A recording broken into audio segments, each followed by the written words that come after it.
Welcome back, focused learners. Today we are tackling a really critical area of your A-level business specification, topic 3.2.1, developing people.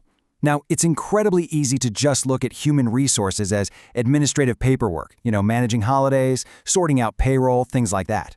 But honestly, that's a trap. In reality, managing human resources is one of the most complex, macro-level strategic challenges a business actually faces today. Getting the right people with the right skills into the right roles and then keeping them there, that can literally make or break a company's long-term strategy. So think of this explainer as your strategic study tool. We're going to break down the core theory and then immediately apply it to the exact type of rigorous assessment task you'll be facing. Here is a quick roadmap for our theory to practice funnel today. First up, the Strategic Talent Challenge, then the Power of Appraisal. After that, we dive into our tasks. Task 1 is an AO3 analysis. Task 2 is an AO2 application. And finally, Task 3, an AO4 evaluation. Let's get into it. Section 1. The Strategic Talent Challenge. Acquiring, managing, developing, and retaining. So effective human resource planning is definitely not a mundane checklist. It's a highly dynamic, continuous process. A growing business can't simply sit back and hope the right staff will just magically appear when needed. To truly understand this, we need to get our subject-specific vocabulary absolutely locked in. Talent acquisition is defined as the process a business uses to attract, identify, and hire people with the right skills and potential to meet its long-term needs. Notice the emphasis there on long-term needs. We aren't just talking about filling a sudden vacancy because someone decided to quit on a Tuesday. It's really focused on finding high-quality candidates who can actively help the organization grow and succeed well into the future. But here's the thing, talent acquisition is really only step one. Once you actually acquire the right skills, you've got to manage incredibly diverse workforce needs and actively develop that employee potential. And crucially, you absolutely must retain that top talent. Why? Because employee turnover is wildly expensive. We're talking about costs that can sometimes reach double an employee's annual salary just to replace them. Every single time a staff member leaves, the business loses all their internal knowledge and then gets hit with massive costs for recruiting, onboarding, and training somebody new. Keeping your employee turnover costs low is without a doubt a massive strategic advantage. Moving right along to Section 2, the Power of Appraisal, Bridging Potential and Efficiency. Appraisal is the vital diagnostic tool that actually solves those massive talent challenges we were just talking about. It acts as the bridge between the raw potential of your workforce and the actual operational efficiency of your business. Let's define it clearly, again, leaning on our precise vocabulary. Appraisal is a formal evaluation of an employee's performance, achievements, and development needs, usually conducted periodically to provide feedback and set future objectives. The absolute key words to remember here are formal, periodically, and future objectives. This is definitely not a casual chat by the coffee machine, right? It's a structured process meticulously designed to align an individual's personal growth directly with the business's strategic goals. So appraisals basically offer a tripartite value. First, they provide structured feedback, which lets employees know exactly where they stand.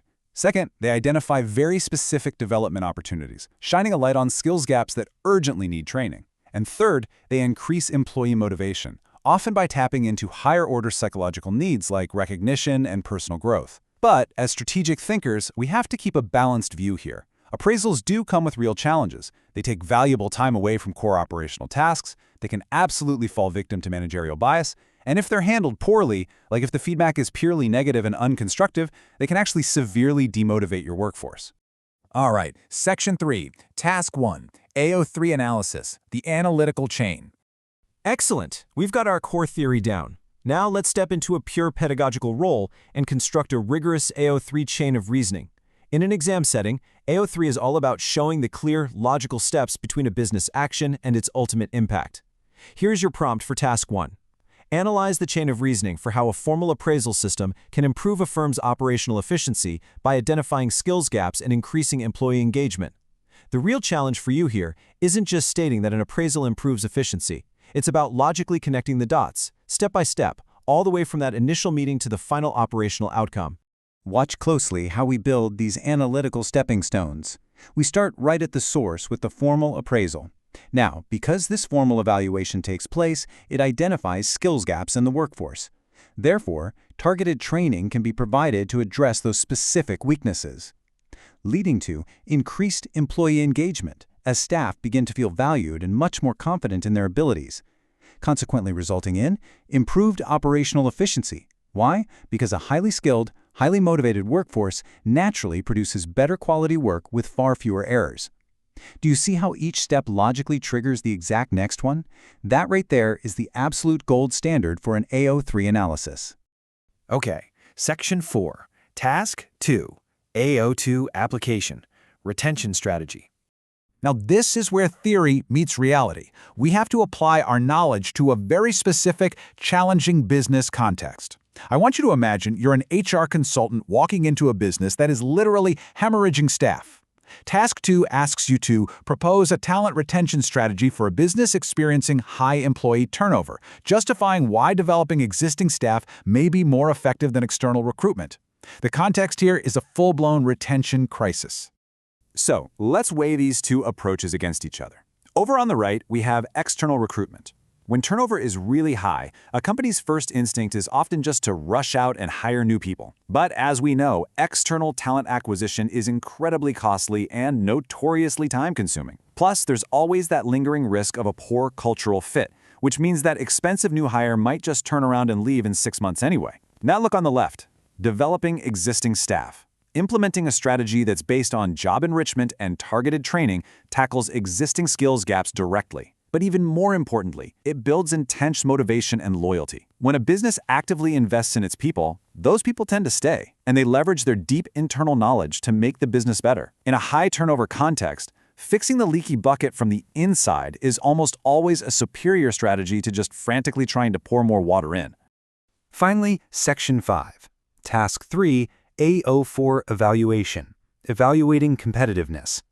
All right, this is where you really must weigh up competing HR approaches to make a highly informed, balanced strategic judgment. Here's a fairly complex, high-level prompt for you. Evaluate the extent to which employee appraisal is a more critical tool for long-term competitiveness than financial reward systems in a knowledge-based service industry. Notice the specific context given there, a knowledge-based service industry. Think software development or maybe a high-end consultancy. We are basically framing a debate here between the developmental focus of appraisals on one side versus traditional financial remuneration like commission or performance-related pay on the other. The absolutely crucial point in this comparative matrix is looking closely at the long-term versus the short-term impacts. Financial rewards definitely can drive immediate output and maybe buy you some short-term retention. But think about it. In a knowledge-based context, simply handing someone a cash bonus doesn't magically teach them the new coding language or advanced analytical skill they need to keep the company ahead of the market. Furthermore, financial bonuses often just mutate into an expectation rather than an actual motivator over time. Employee appraisals, on the other hand, drive continuous innovation. They identify those highly specialized skills gaps that are strictly required for long-term survival in dynamic industries. Yes, the limitation is that they take time and demand excellent management, but strategically speaking, the developmental focus heavily outweighs the quick fix of throwing cash at the problem. Which perfectly brings us to our final thought for today. Ultimately, can a business ever truly maintain long-term competitiveness without a workforce that feels valued, engaged, and continuously developed? The overarching theme of topic 3.2.1 is simply this: your people are not just an expense on a balance sheet, they are the very engine of your strategy. If you can master the theory of acquiring, appraising, and developing talent, and then apply it rigorously through your analytical chains and evaluations, you are going to absolutely dominate this section of your exams. Keep focused, keep practicing those AO3 links, and I will see you in the next explainer.